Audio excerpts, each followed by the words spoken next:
Hello, it's Kelso, and I'm going to be rating all the books I read this year. Should I start from the top and go down, or should I go from the bottom, go up? I think I might start with the worst ones. Okay, so when I say worst, I don't mean bad, I just mean least favorite out of all of the great books I read.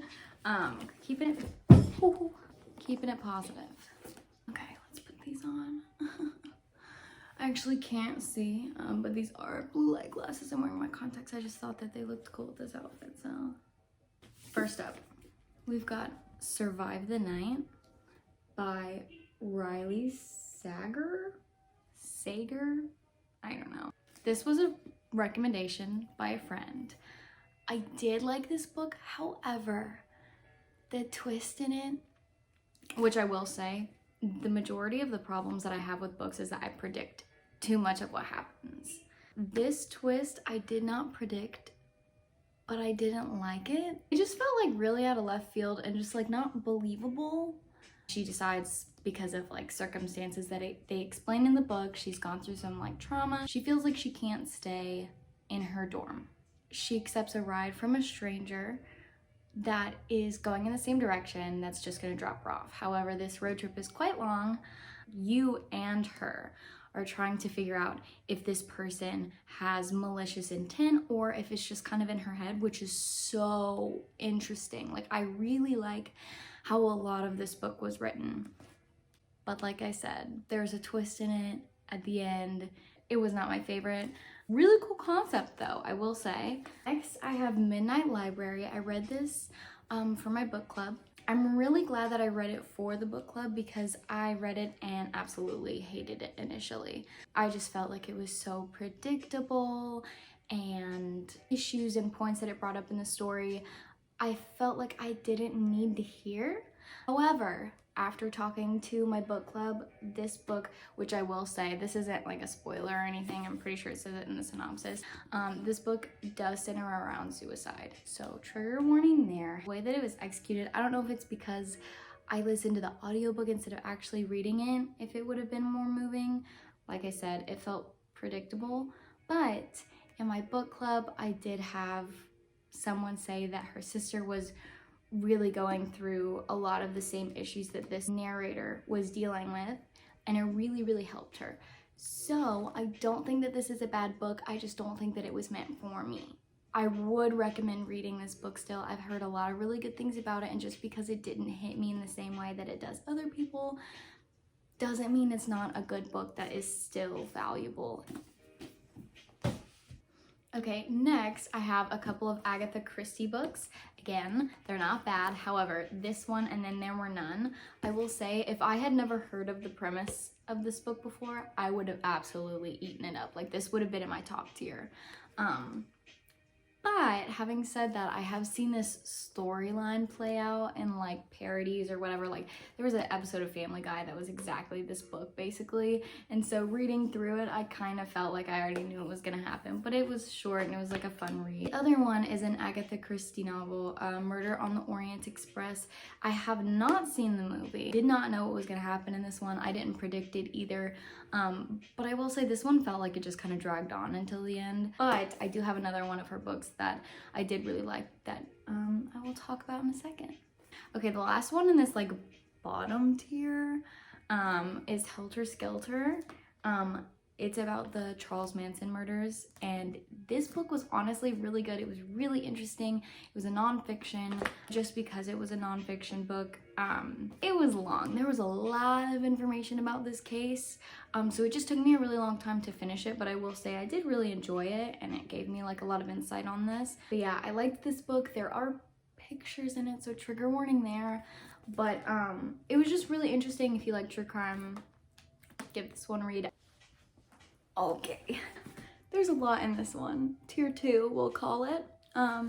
These books I actually really liked, but you know, I had to save the special ones for a different category. I'm gonna start with The Firm. This is by John Grisham, a lawyer thriller type thing, so very dark academia vibes. We're here for that. Obviously I got this used and I feel like it kind of added to it. It looks pretty cool. This one definitely kept my attention. It was like a really fun read. Since it's tiny, it's like a pocketbook. I went through it pretty fast, but I liked it, you know? Nothing spectacular, nothing awful. Ooh, okay.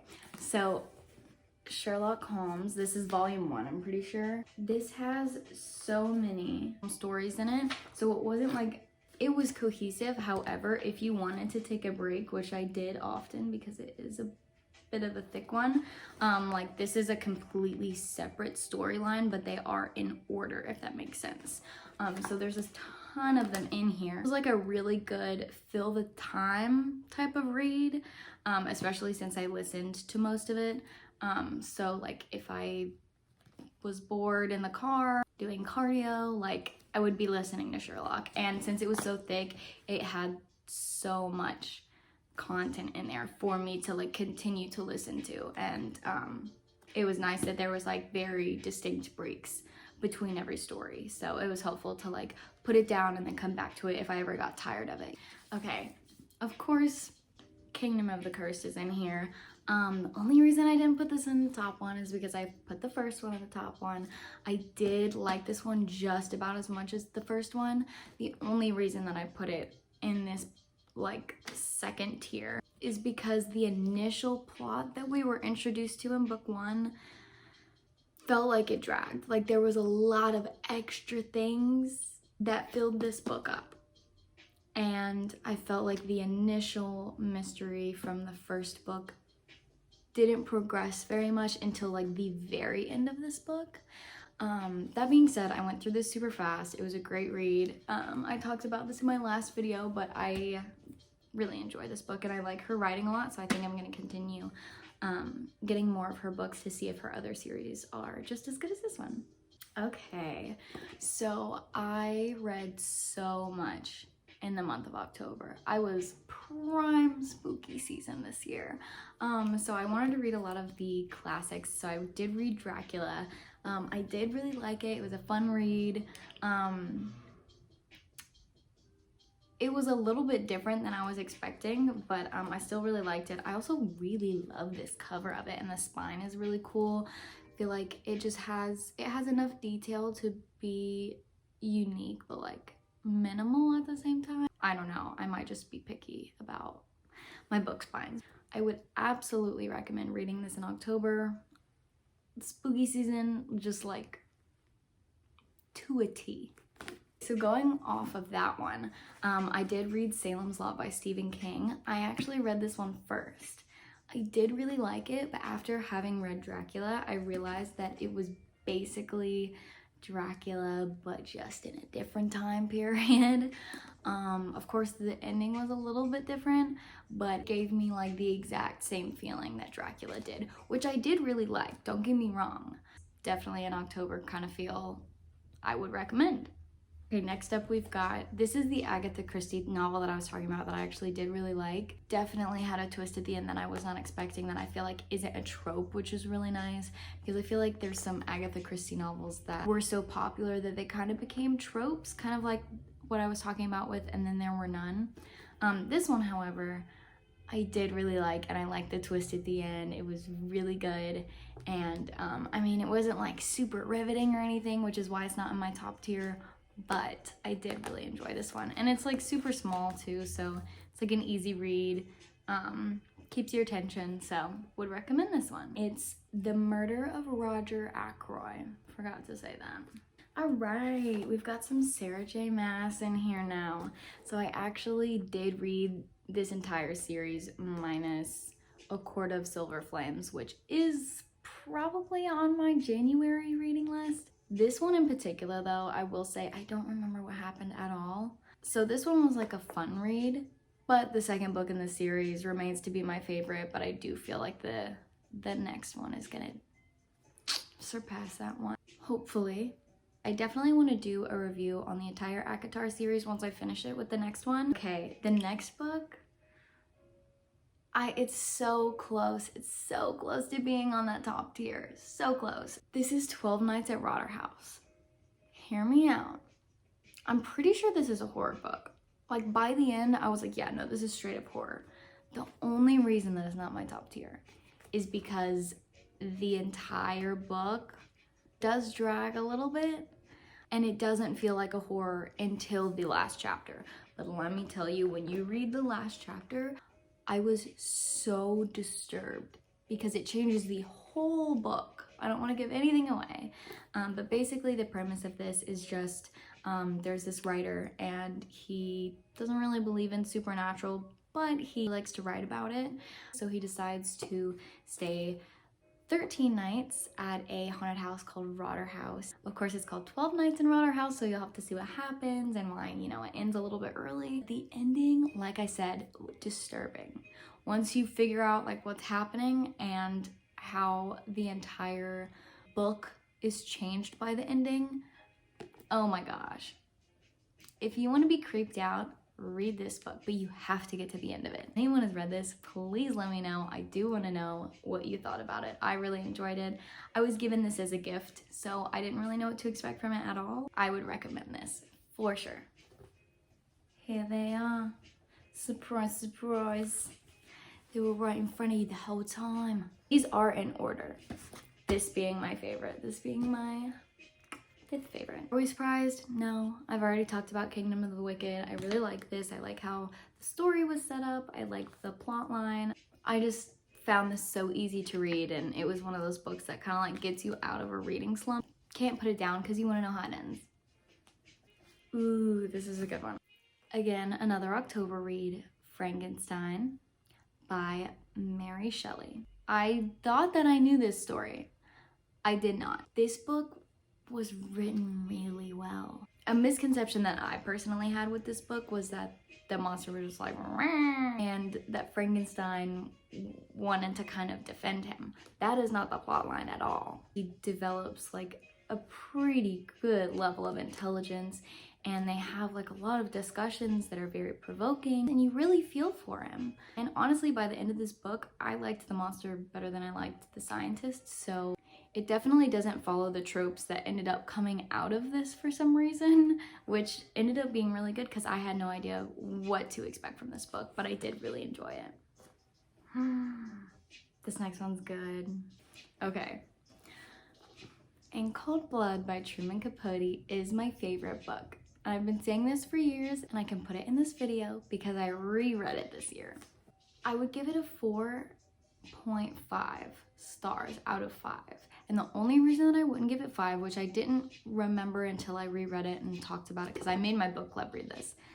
The beginning is quite choppy. His writing style is very much almost like journalistic, like he's writing a report of something to be published in like a newspaper.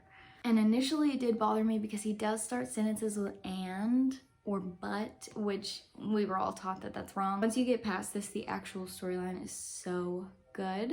It is a true crime book, but it is written as a novel. Basically, this entire family was murdered and 2 people did it, and it goes through the town and the sheriff and the detective's perspectives and the 2 murderers, which I loved that, and it really makes you feel for them, one more so than the other. This book gave me like a lot of internal conflict with how I felt about all of the characters in this book. Oh, I recommend this book to everybody. When anyone asks me, oh, what's your favorite book? This is my favorite book. Okay, the next one I was a little late on. I feel like everyone read this in 2020, but Where the Crawdads Sing, I cannot begin to tell you what the ambiance of this gives. It's inspiring, but it's also a mystery, and it's so good. Please read this. It deserves the hype. It's in Reese Witherspoon's book club. Thank you. This was my favorite book of the entire year, American Dirt. This was so good. This was so well written, very like eye-opening. Basically, this book just goes through all of the struggles that this woman and her son go through, having to migrate from their home in Mexico to the US after this super traumatic thing happens to them. It's absolutely like unimaginable. And they go through so many struggles, and like I genuinely would consider this a thriller. Like, this book is a thriller. It keeps your attention so well throughout. Just because of all the obstacles that they have to come into. I just loved this book. And it almost feels weird to say like I loved this book because it was really tragic. However, I definitely would recommend reading this. It gives like a lot of insight even though it is a fiction. I will say I know there was some controversy with the author Janine Cummins, and that's just because she was not herself a migrant. If you're looking into it more, she did so many interviews and kind of combined their stories together. I mean, any one of these things that happens to them would be extremely traumatic in your life to experience, and having all of these kind of put together and realizing that it's partially part of real people's real life stories, it's so moving. So if you're gonna read a book from this list, I would recommend this one. 2021 favorite book of the year, American Dirt. Wow, okay. Well, I guess that's it, but I hope you find something that you might want to read for 2022 or whenever you're watching this, and have a good rest of your day. Cheers. I'm just glad I didn't knock over the camera this time.